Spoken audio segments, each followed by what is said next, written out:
Bago ako magsimula sa aking presentasyon sa asignatura ng Araling Panlipunan, nais ko munang batiin ang lahat ng isang mapayapa at magandang araw.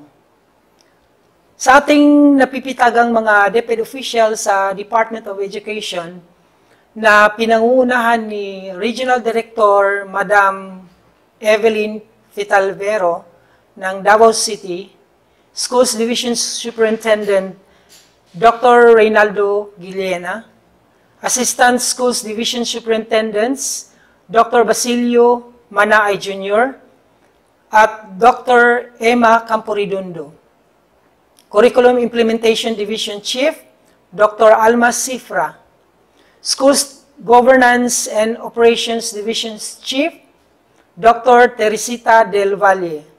Sa aking mga kapwa punong guro at sa mga guro sa kagawaran ng edukasyon at sa lahat ng bumubuo ng gawaing ito, muling binabati ko po kayong isang magandang araw.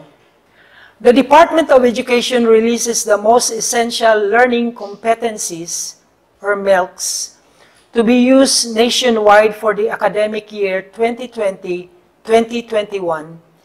This set of MELCs is not just a response to address the challenges of the times, but will also enable the department to focus on instruction to the most essential and indispensable competencies that our learners must acquire.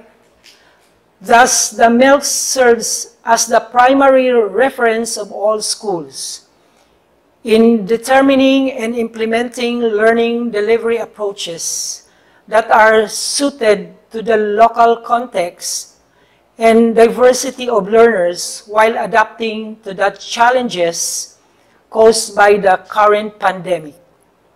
Paano nga ba natukoy ang mga most essential learning competencies na ito?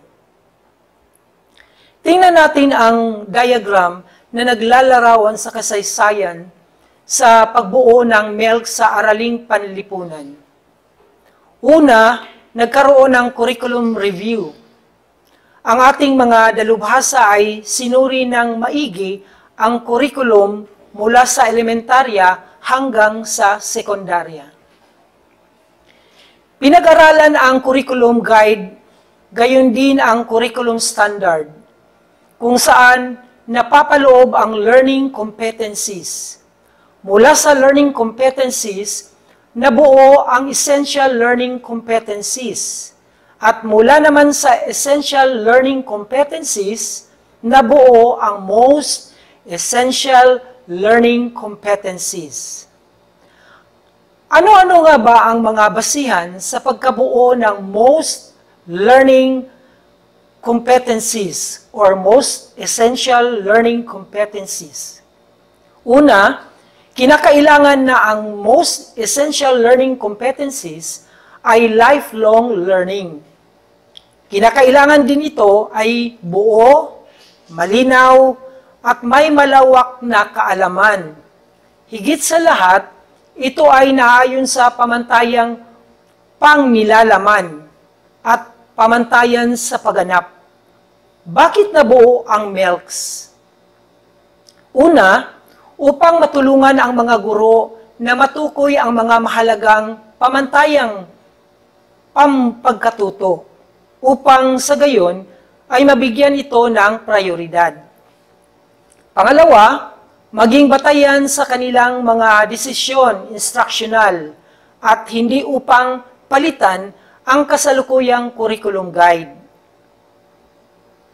Tingnan natin ang kabuuang bilang ng pamantayang pagkatuto sa Araling Panlipunan mula grade 1 hanggang grade 10.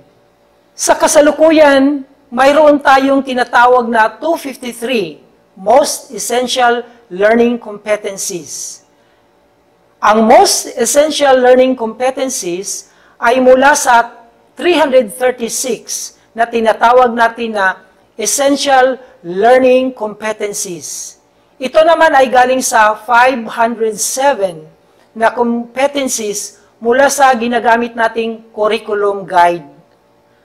Mula sa 507 patungo sa 336 na essential competencies, mayroong 171 na learning competencies na nawala o di kaya'y isinama sa ibang competencies o binago.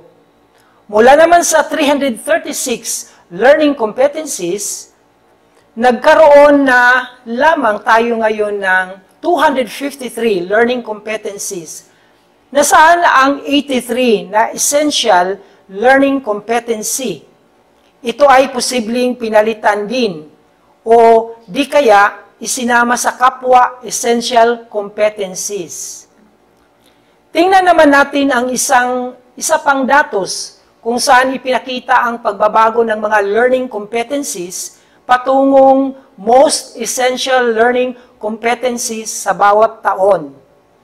Halimbawa, sa unang taon o sa unang grado, noong mayroong 63 na learning competencies mula sa curriculum guide. Ngunit, binawasan ito o di kaya tinanggal o pinag-isa upang mabuo ang tinatawag nating essential learning competencies. Mula sa 63 learning competencies, naging 31 na lamang ito. At naging 29 na lamang ito na most essential learning competencies. Sa makatuwid, may dalawang essential learning competencies na pinag-isa at tinanggal. Ito naman ay mga datos na nagpapakita ng porsyento ng learning competencies at essential learning competencies na nabago, pinag-isa, o natanggal. Halimbawa, sa baitang isa, ang current learning competencies natin ay 63 at ang essential learning competencies natin ay 31.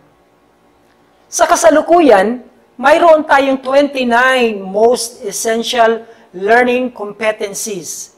Sa makatuwid, mula sa learning competencies patungong essential learning competencies, mayroon tayong 50.79% na mga learning competencies na tinanggal o pinagsama. Gayon din sa essential learning competencies patungong most essential learning competencies, na kung saan mayroon tayong 3.18% na mga competencies na tinanggal o pinagsama. Ano-ano nga ba ang mga pananda upang pag-isahin, tanggalin, o ibahin ang mga anyo ng ating mga learning competencies? Pag sinabi nating retained, itinuring na napaka-essential ang learning competencies. Ibig sabihin, di na kailangan i-revise o walang pagbabago, tulad ng makikita natin sa K-12 Curriculum Guide. Pag sinabi naman nating merged, ang mga learning competencies na ito ay magkakaugnay, magkakahalintulad o bahagi ng isang paksa na pinag-isa na lamang sa pamamagitan ng pagbubuo ng panibagong learning competencies. Kung i-rephrase naman natin, ito ay sumasailalim sa pagpapalit ng learning verb o di kaya ng salitang o grupo ng mga salita upang gawing tiyak, malinaw at komprehensibo ang naturang competencies. Kapag ito ay subsumed, magkakaugnay, magkakahalintulad o bahagi ng isang paksa na nakapaloob sa isang independent competencies. Kung ito naman ay tinanggal, ang ibig sabihin nito na hindi isinama sa ibang uri ng competency dahil hindi ito essential at ang pagkakatanggal nito ay halos walang epekto sa pagkakamit ng pamantayang pangnilalaman at pagganap. Upang mas lalo nating maintindihan kung bakit pinag-isa ang magkaparehong mga competencies, gayon din ang ugnayan ng most essential learning competencies sa tinatawag nating pamantayan sa pagkatuto, pamantayan sa nilalaman, o kaya sa pagganap. Ito naman ang competency ng sekundarya mula sa curriculum guide na kinapapalooban ng grade 7, 81, grade 8, 43, grade 9, 82, grade 10, 42. Bunsod sa sitwasyong dulot ng pandemya, nabawasan at pinagsama ang mga magkaparehong competency batay sa pinaka-essential para sa mga mag-aaral o tinatawag nating MELCs. Ang MELCs sa grade 7 ay 30, sa grade 8, 24, sa grade 9, 26, sa grade 10, 17 na lamang. Tingnan natin ang mga competencies na pinagsanib, pinag-isa, tinanggal o nanatili ayon sa mga nabanggit kong mga batayan. Sa grade 7, ang pamantayang pangnilalaman ay naipamamalas ng mga mag-aaral ang pag-unawa sa ugnayan ng kapaligiran at tao sa paghubog ng sinaunang kabihas ng Asyano. Ibig sabihin, sa grade 7, dapat mabuo lamang sa isipan ng mga mag-aaral na may kaugnayan ang tao sa kanilang paligid sa paghubog ng sinaunang kabihas ng Asyano. Sa pamantayan sa pagganap naman ay kailangang napag-uugnay-ugnay ng ating mga mag-aaral ang mga bahaging ginagampanan ng kapaligiran at tao sa paghubog sa sinaunang kabihas ng Asyano. Dahil dito, tinanggal ang competency na nakakagawa ng pangkalahatang profile ng heograpiya ng Asya, sapagkat maaari na itong isama sa unang competency. Gayon din sa grade 8, na ang ilan sa mga competency ay pinag-isa, mayroon ding nanatili at mayroon ding binago. Sa grade 9, gayon din, mula sa content standard at performance standard, may pinag-isang learning competencies. Mula sa competency, 1 hanggang 4, ay magkapareho lamang ito na maaaring makabuo ng isang learning competency. Sa grade 10, dapat bigyang diin lamang ng mga mag-aaral ang kahalagahan ng pakikilahok sa gawaing pansibiko tungo sa pagkakaroon ng pamayanan at pambansang kaunlaran. Dahil dito, ilan sa mga competency natin ay pinag-isa at pinaikli. Mula sa core specialized subject sa senior high school, sa grade 11, ang content standard ay may sagawa ng mag-aaral ang social differences, social changes, at political identities. Kasama ang kahalagahan sa pag-aaral ng kultura, pamayanan at politika, antropolohiya, agham, pampolitika, at sosyolohiya. Upang matumbok ang pinakamahalagang konsepto, maaring i-rephrase na lamang ang pangalawang competency. At ang unang competency ay maaari nang hindi gagamitin ng guro. Dahil sa pangalawang competency, kung saan pinabago lamang ang anyo para maituring na pinaka-esensyal na kasanayan. Sa grade 12 naman, binibigyang diin dito ang konteksto ng iba't ibang relihiyon. Habang ang pamantayan sa pagganap, inaasahan ang mga mag-aaral na makagawa ito ng makabuluhang pangkatang gawain na nagpapakita at naglalahad ng paksa ukol sa impluensya ng relihiyon mula sa isang kultura. Kaya pinag-isa na ang mga sumusunod na competency. Kaya maaari nating tanggalin ang unang competency. Paano gamitin ang MELCS sa pagtuturo? Alam natin na may mga competency na hindi maaaring ituro sa loob ng 2 araw. Kaya ang mga guro ay nagsasagawa ng unpacking of learning competency para sa mas mapaintindi at mapaabot sa mga mag-aaral ang pinakamahalagang detalye ng paksa na nakasaad ito sa mga learning objectives. Layunin nito na mahimay-himay o masimplify ang most essential learning competencies. Ang retained learning competency ay nasasabi ang batayang impormasyon tungkol sa sariling pangalan, magulang, kaarawan, edad, tirahan, paaralan, at iba pang pagkakainlanlan at mga katangian bilang Pilipino.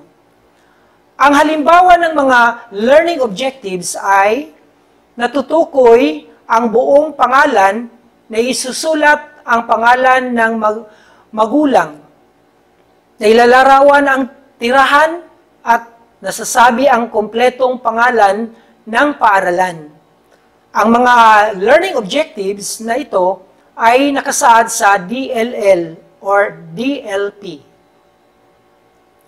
Sa loob ng daily lesson log, makikita dito kung paano na isasagawa ng guro ang unpacking na dapat matumbok ang most essential competencies or most essential learning competencies. Dahil di sapat ang isang araw na maituro sa mga mag-aaral ang most essential learning competency, kaya nagkaroon tayo ng mga learning objectives. May mga MELCS na masyadong malawak na kailangang himay-himayin.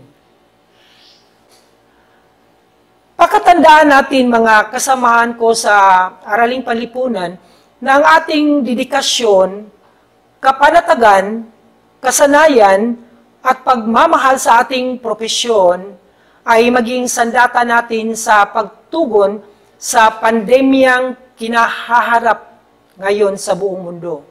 Huwag mawala ng pag-asa na kahit tayo ay nakaranas ng malaking dagok, patuloy tayo sa serbisyong may puso para sa mga kabataang itinuturing pag-asa ng bayan. Mahalaga ang gampanin ng Araling Panlipunan sa paglikha ng lipunang aral na siyang pinapangarap natin maging lipunang iral sa bansang Pilipinas. Mabuhay ang Araling Panlipunan, mabuhay ang Department of Education Division of Davao City. Ako po ay si Riwel A. Alvarez, punong guro ng Santa Ana National High School. Salamat po.